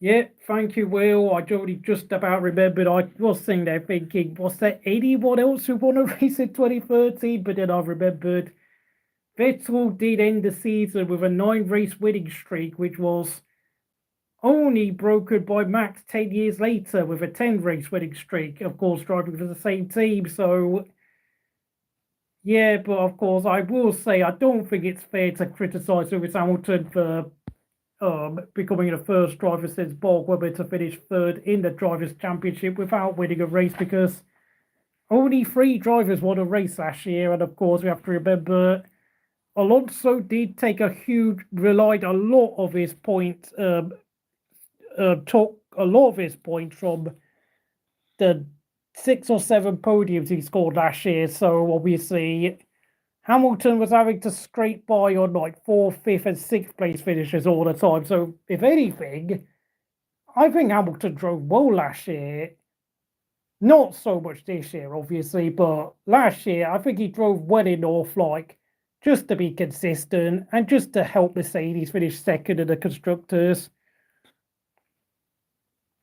We'll see. Oh, yeah, Hamilton had a chance of winning Singapore, yeah, but you've got to realise, though, in a year that was so heavily dominated by Max Verstappen, he only really had one chance to win a race last year, and in a sense, Carlos Sainz did a better job. So, we've got to give Carlos Sainz credit there. 8 podiums for Alonso, yeah. That's another. You've got to realise when a lot Hamilton did well to capitalise on consistently scoring points whilst the likes of Max Verstappen and Fernando Alonso were like stealing the spotlight. Like, I'm not saying it was a classic Hamilton season. I'm just saying he just did a good workman-like year, kept his head down, didn't like get involved in incidents like he might have done in the past. Just did what you would expect a 38-year-old driver to do by that point in his career. Just be sensible. And I actually think Hamilton deserves credit for that because he got Mercedes second place in the constructors. And, you know, any Mercedes fan who says anything bad about Lewis Hamilton needs to wake up, in my opinion, because Hamilton made Mercedes the biggest team in F1 for the first time since the 1950s when he had Juan Manuel Fangio. Like, obviously, the Mercedes technical crew, James Allison, Andy Cowell, Toto Wolff, Bono, and all the rest of them, James Vowles, they all deserve credit, but like, and yes, I know people will say if they had Alonso or Vettel, they could have easily won most of those titles anyway, but like, you know, right place, right time. You know, Vettel wanted to go to Ferrari. Alonso had fallen out with Ferrari, and I'd just, you know, I'd already turned out offers from Mercedes and Red Bull in previous years. So, unfortunately, I know people don't like to hear this, but F1 is a case of being in the right place at the right time, I'm afraid. Like, you know, and there does need to be a bit of luck involved because, of course, had Ayrton Senna survived the 1994 San Marino crash, like, we could have seen Ayrton Senna campaign for Michael Schumacher and Benetton to get disqualified from that year's championship. And that could have well have completely destroyed Michael Schumacher's reputation altogether and made him persona non grata to someone like Ferrari. And then who knows what would have happened to Ferrari had something like Ayrton Senna surviving his accident and then making everyone in the sport turn against Michael Schumacher and Flavio Briatore and Pat Simmons. Like, I mean, Flavio Briatore and Pat Simmons could have had their reputations ruined at least 15 years earlier had the tragedy of Imola never occurred.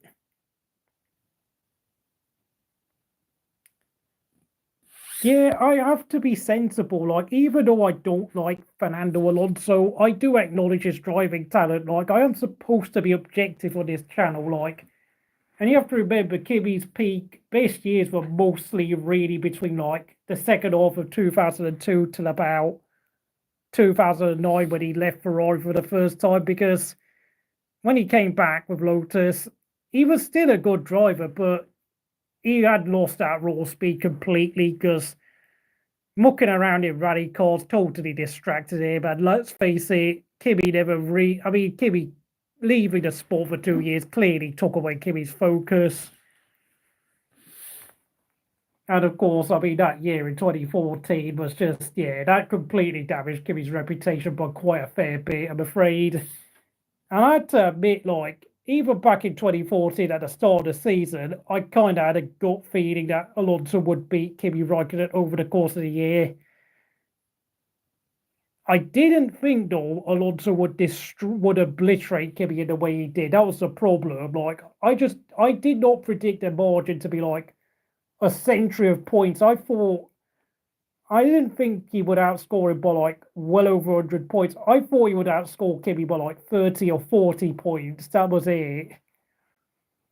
Obviously, Kimi had like problems with the handling of the car, and of course, he had a junior engineer working as his sidekick for that season. So I don't even remember who the hell he worked with in 2014 when he came back to Ferrari. So, I mean, obviously, when Vettel joined the team for 2015, of course, the team were then able to design a more drivable car that suited that, you know, with Vettel having a slightly more similar driving style to Kimi.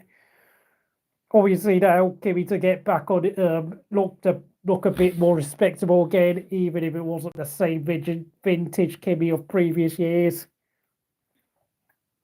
And let's face it, I think obviously that Ferrari were in all sorts of political turmoil during 2014 with, I think, Sergio Macchioni replacing Luca Di Montezemolo, trying to get rid of Alonso and trying to get Vettel on board, and then of course all the tabloid drama with will Alonso stay, will Alonso go, really distracted the team. The first ever Ferrari turbo hybrid engine was weak and gutless and unreliable, so they had to turn the engine down in some races. The car would understeer and then understeer into the corners and then oversteer on the exit. So it was like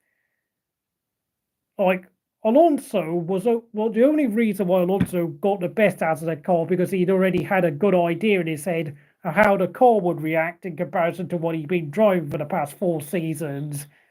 Whilst Kimi was just completely shell-shocked for a whole year. Like, I've not driven anything this bad since like the 2009 Ferrari.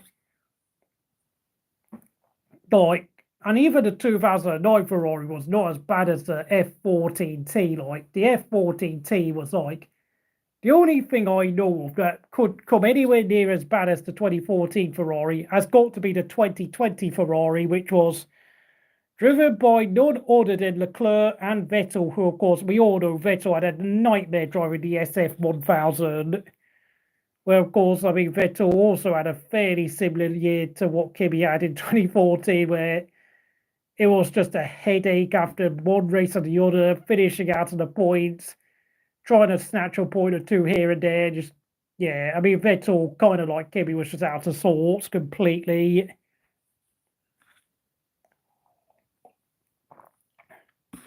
All I'm saying is that Kimi is not the most recent driver to have like a dreadful season at Ferrari when you consider what happened to Vettel in 2020. And of course, by that point, Leclerc had basically become like the unwritten #1 driver with Vettel's departure, and that confirmed by the team at the start of 2020 with Carlos Sainz coming into the team for 21. I mean, I watched an onboard of like, Leclerc's car being fairly stable in a straight line, entering the corner and then exiting the corner. Okay, there might be a slight bit of understeer, oversteer, but with Vettel's car, it was like him trying to hold on for dear life. Like, the car's like basically wanting to come off the rails for like absolutely all over the place of steering. Like, when I saw the onboards at Austria at the start of the season, it was like Vettel's just clinging on for dear life. It's just a nightmare, and you can just tell he's having to wrestle the car like it's a 2002 Minardi or something terrible.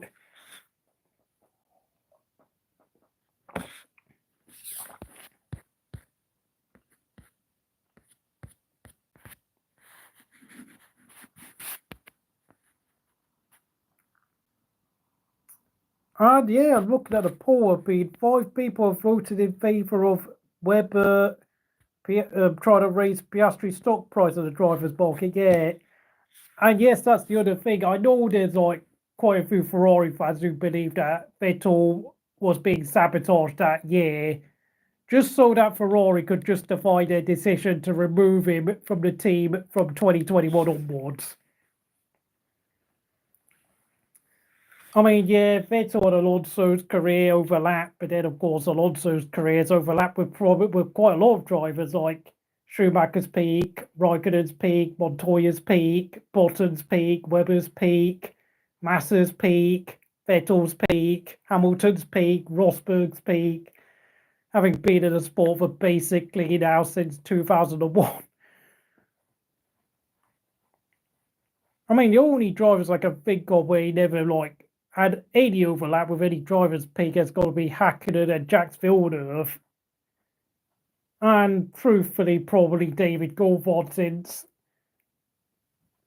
David Coulthard struggled. I mean, I know Coulthard finished runner-up in 2001, but in reality, he was never really in a championship fight when he ended up finishing 58 points behind Schumacher, and he lost the championship with 4 races to go in what was only a 17-race calendar. So, I mean, his peak was already over by then, to be honest.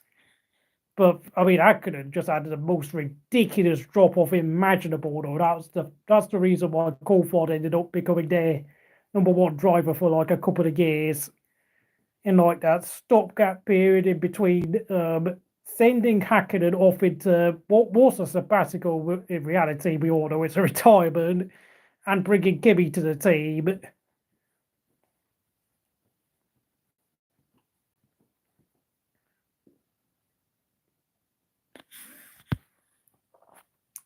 I mean, I've even once said that Sebastian Vettel was actually an overachiever in terms of like winning so many races at such a young age, like having 39 race wins and 4 world championships at the age of 26. Like, for me, that was a massive overachievement.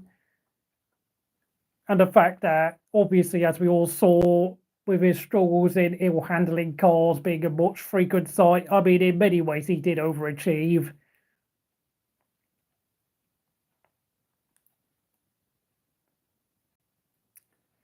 I don't know. I mean, that's the thing, though. Like, how bad were those Ferraris between like 2010 to about 2013, 14 ish? I don't know. And like, how much did Massa and, of course, 2014 Kimi underperform during those years?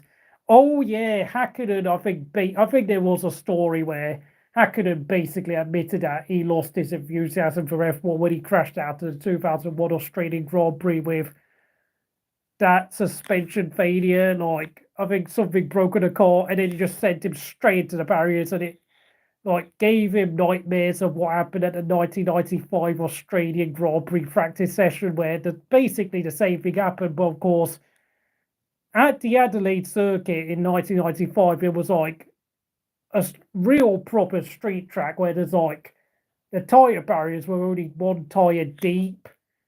And of course, it gave him like a massive concussion, and he spent like at least the next 4 or 5 weeks in hospital trying to what's it with his life in danger. Like, everyone was really worried about his like everyone. There were like rumors that people thought he was going to die, and yet somehow he miraculously survived and got back to fully cognitive condition again.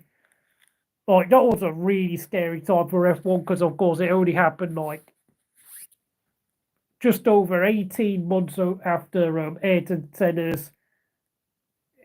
Senna being deleted at Imola. And of course, if you're wondering why I'm using the word deleted, is because, of course, YouTube is very sensitive about certain words on this platform. So, gotta be careful, unfortunately, because they always sit there because they're so scared of like the real world political situation, and they don't want like they think that YouTube streamers might randomly start talking about politics halfway through a stream, which is something I very rarely do on my streams because I really don't want to like start rambling on about stuff that I might not be truly informed about, and I don't want to be arguing about stuff like the election in this country or that country. It's not what I want to do. It's not. This is not what my platform's about. Oh, Vettel versus Alonso. Yeah, but the thing is like those two drove two completely different cars at different times. Like, we never got close to seeing Vettel and Alonso drive anything that was remotely similar. Like, Alonso was once Kimi's teammate at 2014. Alonso had a year where he was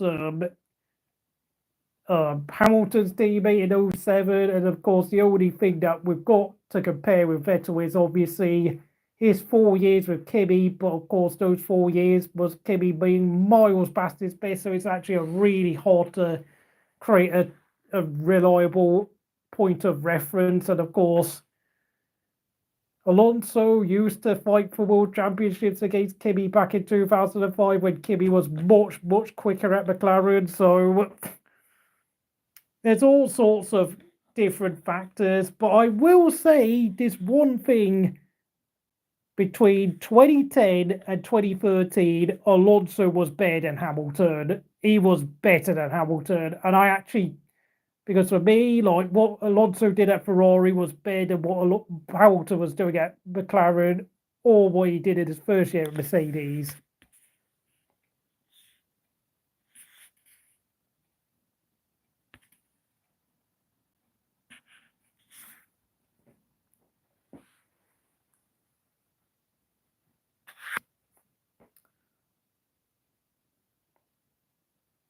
And you know what? I think it would be a good time to end this stream because I've now been going on for 2 hours. Thank you very much for watching me. I didn't think it'd be on for this long. I thought it was only going to last for like an hour maximum, but we've had a fantastic conversation. Yeah, I agree. Alonso, both Hakkinen and PK, yeah, that's not even a debate, to be honest. Like, those two, they were good, but they were not, like, super special for any, like, long period of time like we see with Alonso. I mean, Hakkinen only really had about 3 particularly good years in his career, like 98, 99, and 2000. PK was good for certain seasons, like his 3 championship winning years, but outside of it, kind of like Jack Brabham, he always had problems here and there and everywhere. And of course, PK got destroyed in terms of raw pace by Nigel Mansell. Like, I mean, Mansell really, really sparked the end of PK's time as a top driver, we're going to be honest, because I think that was a moment, because everyone used to think that PK was one of the best. Everyone thought PK was one of the best drivers in F1, but when Mansell came along at Williams, like that, it just shattered that myth instantly, and then of course PK going to Lotus totally sent him in a downward spiral. I know he sort of saved his career a bit at Benetton, but in the end, like he ended up with Michael Schumacher as a teammate, and Schumacher upended him, and that was that. That was all she wrote. So yeah, thank you for joining me on this podcast, this video stream. And I will see you again on Friday for the qualifying session at Brazil at Interlagos.